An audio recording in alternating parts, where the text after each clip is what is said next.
క్షేత్రంలో ఇంకొక అత్యద్భుతమైనటువంటి యజ్ఞం జరగబోతున్నది. శ్రావణ మాసం మొత్తం పీఠంలో చతుర్వేద పారాయణం జరుగుతూ ఉంటుంది నెల మొత్తం. అందుకు సంబంధించినటువంటి సమయం, డేట్, వివరాలు అన్నీ చతుర్వేద పారాయణము శ్రావణ మాసం మొత్తం ఉంటుంది.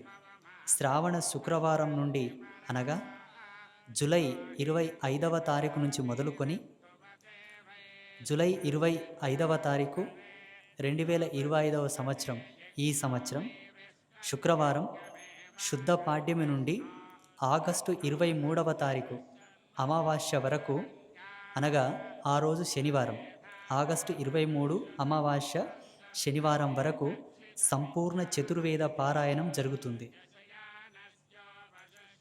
అలాగే శ్రావణ